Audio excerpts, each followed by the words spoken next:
En Suisse, il n'existe pas de règles concernant la transparence du financement politique. Certains cantons ont légiféré là-dessus, mais pas Berne et ni Bienne au niveau communal. Alors j'ai mené l'enquête.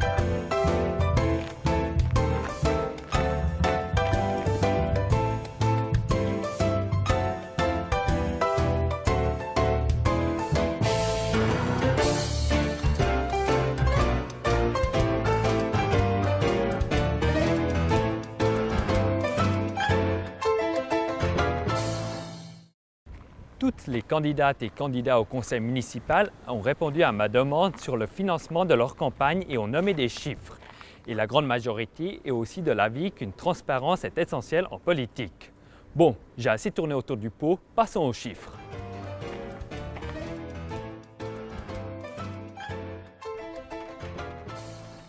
Avec 60 000 francs de Bienne solidaire, c'est la liste qui a investi le plus dans cette campagne. Et c'est 10 fois plus que Passerelle qui a 6 000 francs à disposition. Et ces 6 000 francs doivent suffire pour les 3 élections, celle au conseil de ville, celle au conseil municipal et celle à la mairie. En deuxième place se positionne l'UDC Les Confédérés qui investissent 35 000 francs, suivi par les libéraux radicaux et la liste Vereinte Mitte le meilleur choix qui investissent chacun 20 000 francs. Mais quelle est l'importance de l'argent en politique? Je pose cette question au politologue Marc Buhlmann. On ne peut pas dire que l'argent n'a aucune importance. Au contraire, avec l'argent, on peut financer des campagnes pour se faire remarquer dans le public. Mais de l'autre côté, on sait aussi depuis la science politique que l'argent ne peut pas gagner des élections. Donc ce n'est pas celui qui donne le plus de sous qui va gagner dessus un siège. Pour la campagne, les candidats dépensent aussi de l'argent de leur propre poche.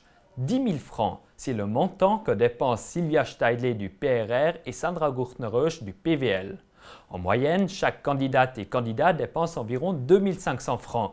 Mais il y a de grandes différences et ceux qui dépensent le moins, ce sont les candidats de Passerelle avec 200 francs chacun. Mais pourquoi est-ce qu'il y a de telles différences?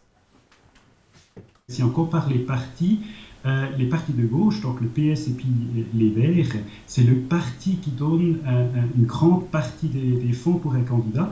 Puis les partis plutôt de droite, donc PLR ou bien UDC, c'est plutôt les candidats qui donnent leurs propres moyens ou bien qui ont justement des dons des personnes privées. En conclusion, on peut partir du principe que les différentes sommes s'égalisent plus ou moins. Cependant, au niveau national, on estime que les partis de la droite ont plus de moyens financiers.